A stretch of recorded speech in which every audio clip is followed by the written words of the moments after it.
Assalamualaikum warahmatullahi wabarakatuh. Perkenalkan, nama saya Maudy Trimaurista dengan stambuk M1B11879 dari kelas Ilmu Lingkungan C, jurusan Ilmu Lingkungan, Fakultas Kehutanan dan Ilmu Lingkungan. Pada video kali ini saya akan membahas tentang mata kuliah Sanitasi dan Kesehatan Lingkungan. Dari materi sanitasi dan kesehatan lingkungan, di sini saya akan membahas 6 rumusan masalah. Yang pertama, apa yang dimaksud dengan air bersih? Yang kedua, berapa kebutuhan rata-rata air yang diperlukan untuk minum sehari-hari? Yang ketiga, berapa kebutuhan air di suatu rumah tangga untuk masyarakat di Indonesia dalam sehari? Yang keempat, air bersih dapat dimanfaatkan untuk kehidupan sehari-hari, maka air bersih harus memenuhi persyaratan fisik, kimia, biologi, dan radiologi. Yang kelima, penyakit yang ditularkan melalui air dapat dibagi menjadi 4 bagian.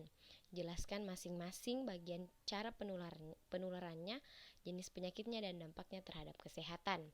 Dan yang keenam, jelaskan upaya penanggulangan masalah sanitasi air bersih di Indonesia dan bandingkan dengan 2 contoh yang diterapkan oleh negara lain. Untuk tujuan dari materi ini yaitu untuk menjawab apa yang menjadi permasalahan pada rumusan masalah tersebut. Rumusan masalah yang pertama, apa yang dimaksud dengan sanitasi air bersih? Sanitasi adalah upaya kesehatan dengan cara memelihara dan melindungi kebersihan lingkungan dari subjeknya. Misalnya menyediakan air bersih untuk keperluan mencuci tangan, menyediakan tempat sampah agar tidak dibuang sembarangan. Air merupakan salah satu bahan pokok yang mutlak dibutuhkan oleh manusia sepanjang masa. Air mempunyai hubungan yang erat dengan kesehatan. Apabila tidak diperhatikan, maka air yang dipergunakan masyarakat dapat mengganggu kesehatan manusia. Untuk mendapatkan air yang baik sesuai dengan standar tertentu, saat ini menjadi barang yang mahal karena air sudah banyak tercemar oleh bermacam-macam limbah dari hasil kegiatan manusia, baik limbah dari kegiatan industri dan kegiatan lainnya. Berdasarkan Peraturan Menteri Kesehatan RI Nomor 416, yang dimaksud air bersih adalah air yang digunakan untuk keperluan sehari-hari yang kualitasnya memenuhi syarat kesehatan dan dapat diminum apabila telah dimasak. Rumusan masalah yang kedua, berapa kebutuhan rata-rata air minum yang diperlukan manusia dalam sehari? Kebutuhan cairan tiap orang berbeda-beda. Pada orang dewasa, konsumsi air putih yang disarankan yaitu sekitar 8 gelas berukuran 230 ml per hari atau total 2 liter. Air putih yang tepat menurut Institute of Medicines, Food and Nutrition Board adalah 2,7 liter per hari bagi wanita, sementara itu pria membutuhkan 3,7 liter air putih per hari. Rumusan masalah yang ketiga yaitu berapa kebutuhan air di suatu rumah tangga untuk masyarakat di Indonesia dalam sehari. Air akan sangat dibutuhkan untuk bertahan hidup dan untuk aktivitas manusia. Kebutuhan air domestik dihitung berdasarkan jumlah penduduk, tingkat pertumbuhan kebutuhan air per kapita, dan proyeksi waktu air akan digunakan. Standar kebutuhan air domestik adalah dari Departemen Pemukiman dan Prasarana Wilayah tahun 2003 dan SNI tahun 2002. Dapat dilihat dari tabel 1, standar kebutuhan air rumah tangga berdasarkan jenis kota dan jumlah penduduk. Kebutuhan air domestik akan dipengaruhi juga oleh pola konsumsinya, seperti penduduk kota menggunakan air lebih banyak dibandingkan penduduk desa. Berdasarkan SNI tahun 2002 tentang sumber daya air penduduk kota membutuhkan 120 liter per hari per kapita, sedang penduduk pedesaan memerlukan 60 liter per hari per kapita. Rumusan masalah yang keempat yaitu air bersih dapat dimanfaatkan untuk kehidupan sehari-hari, maka air bersih harus memenuhi persyaratan fisik, kimia, biologi, dan radiologi. Menurut Permenkes nomor 107 tahun 2002 dan Permenkes nomor 416 dan bandingkan dengan peraturan dari 2 negara lain apakah terdapat perbedaan dan jelaskan perbedaannya. Yang pertama itu Permenkes nomor 907 tahun 2002 Yang pertama, parameter bakteriologis, persyaratan yang mengandung mikroorganisme atau jasad renik yang terdapat dalam air minum. Air minum tidak boleh mengandung bakteri yang dapat merugikan manusia. Parameter kimia, dalam standar air minum di Indonesia, zat kimia anorganik dapat berupa logam, zat reaktif, zat-zat berbahaya serta beracun, serta derajat keasaman atau pH. Sedangkan zat kimia organik dapat berupa insektisida dan herbisida. Sumber logam dalam air dapat berasal dari industri, pertambangan, atau proses pelapukan secara alamiah. Kondisi dari pipa penyalur air minum dapat juga penyebab kehadiran logam dalam air. Parameter fisik. Parameter fisika menurut Keputusan Menteri Kesehatan RI nomor 907 tahun 2002 umumnya dapat diidentifikasi dari kondisi fisik air tersebut. Parameter fisika meliputi bau, kekeruhan, rasa, suhu, warna, dan jumlah zat pada terlarut atau TDS. Alat ukur yang digunakan adalah spektrofotometer. Selanjutnya, parameter radiologis. Syarat radiologis yaitu air minum tidak boleh mengandung zat yang menghasilkan bahan-bahan yang mengandung radioaktif. Ada beberapa parameter air bersih secara radiologis, yang pertama, konduktivitas atau daya antar, yang kedua, pesisitivitas, dan yang ketiga, PTT atau TDS, yaitu kemampuan air bersih untuk menghantar arus listrik. Pada slide ini kita bisa melihat tentang Permenkes nomor 907 tahun 2002 tentang persyaratan kualitas air minum menurut parameter bakteriologis dan parameter kimia. Slide selanjutnya yaitu kita bisa melihat parameter fisik dan parameter radioaktifnya. Selanjutnya Permenkes nomor 416. Kualitas air harus memenuhi syarat kesehatan yang meliputi persyaratan mikrobiologi, fisika, kimia, dan radioaktif. Pada tabel di bawah ini sudah terlihat parameter fisika dan kimianya. Selanjutnya, untuk parameter radioaktif ada dua, yaitu menurut Permen 416. Yang pertama, aktivitas alfa atau gross alpha activity, satuan Bq per L, kadar maksimum yang diperbolehkan yaitu 0,1, dan yang kedua, aktivitas beta, gross beta activity, satuan Bq per L, kadar yang maksimum yang diperbolehkan yaitu 1,0. Dan pada tabel yang di sampingnya untuk parameter bakteriologi. Dari pengelolaan air minum menurut Permenkes nomor 907 tahun 2002 dan Permenkes nomor 416 dibandingkan dengan negara lain. Di Eropa, wastewater treatment melewati tahapan awal yang seragam. Awalnya, air limbah dibiarkan dalam sebuah tangki pengendapan. Kemudian, lumpur dan kotoran yang mengendap di dasar tangki dibersihkan. Lalu setelah itu, air diolah dengan proses biologi dan menggunakan bakteri. Setelah melalui tahapan awal, barulah air limbah diolah dengan metode tertentu seperti membran filtration, reverse osmosis, penggunaan ozon dan UV, dan sebagainya. Terlepas dari teknologi perawatan air, ekosistem dapat memainkan peran penting dalam pemurnian air itu sendiri. Dalam kondisi yang tepat, penggunaan ekosistem lahan basah untuk pengolahan air limbah khususnya merupakan situasi yang berpotensi untuk dimanfaatkan.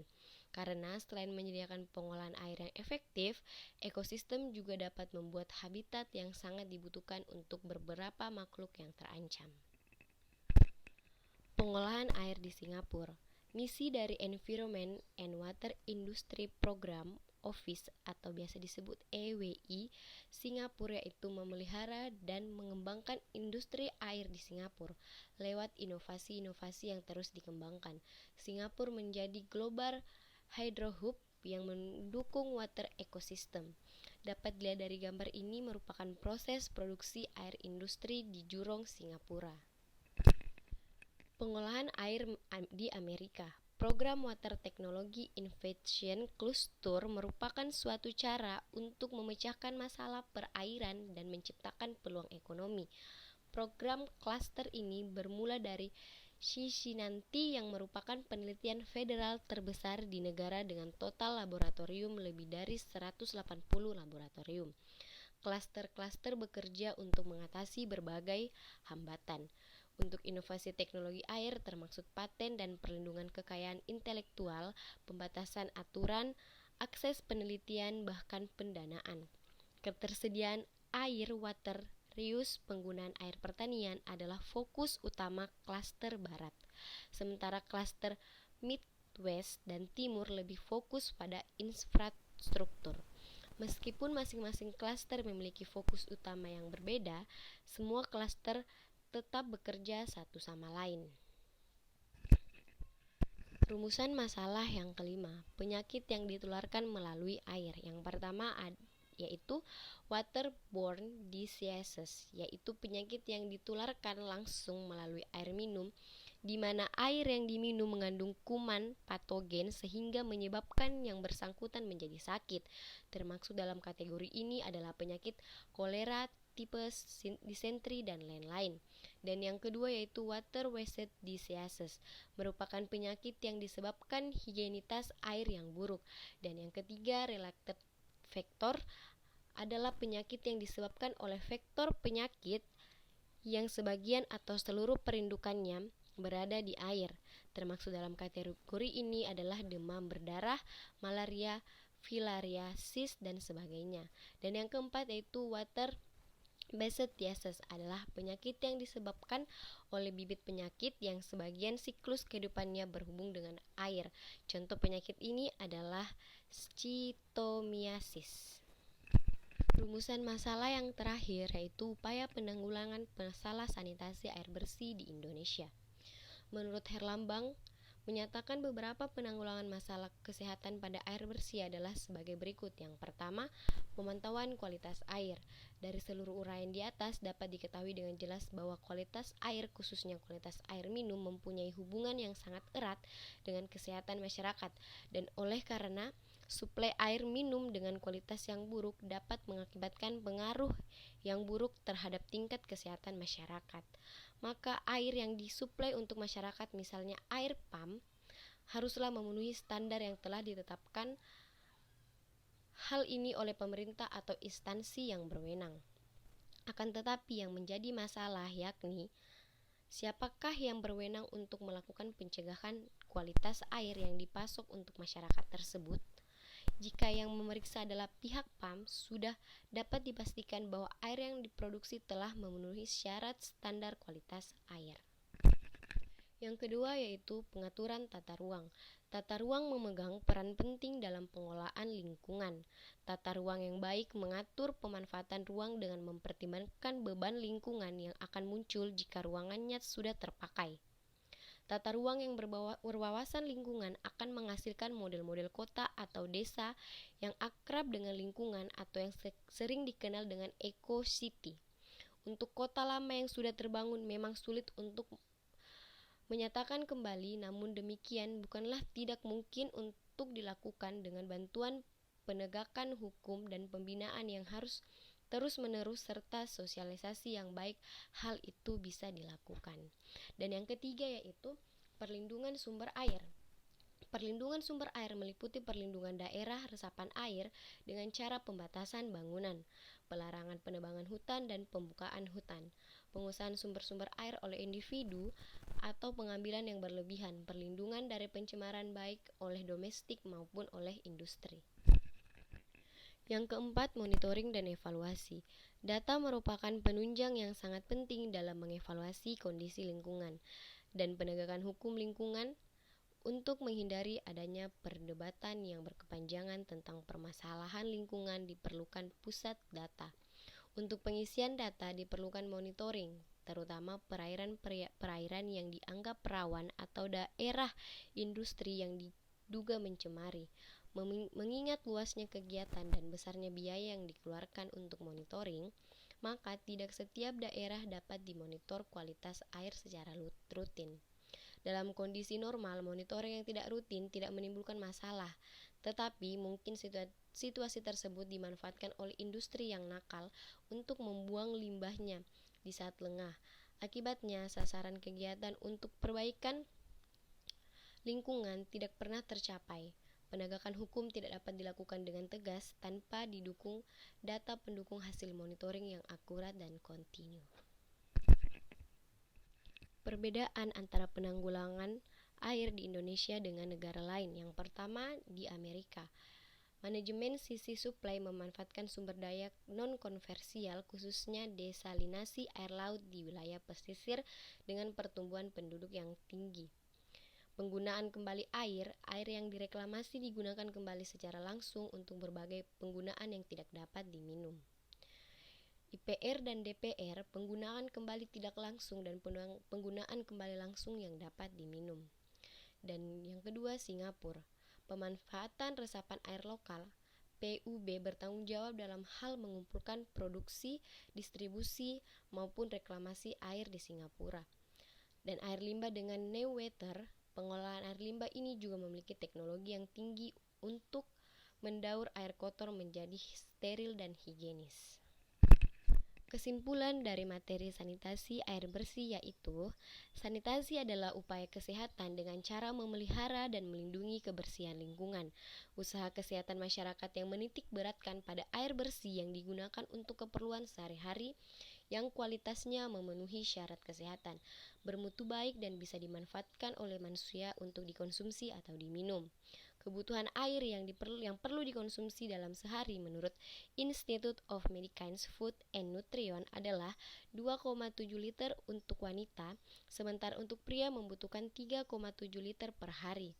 Kebutuhan air masyarakat Indonesia dalam sehari untuk penduduk kota 120 liter per hari, sedangkan untuk penduduk pedesaan 60 liter per hari. Perbandingan antara negara Singapura, Amerika, dan Indonesia pada pengolahan air terletak pada tingkat parameter yang berbeda di setiap negara, dan juga terletak dari teknologi yang mengolah atau menghasilkan air yang sesuai dengan parameter yang ditentukan. Untuk penyakit yang dapat disebabkan oleh air, yang pertama yaitu waterborne diseases, penyakit yang ditularkan langsung melalui air minum; water wasted diseases, penyakit yang disebabkan higienitas air yang buruk; related factors, penyakit yang disebabkan oleh air seperti malaria, demam berdarah, dan filariasis; dan water-based diseases, penyakit yang disebabkan oleh bibit penyakit yang sebagian siklus hidupnya berhubungan dengan air.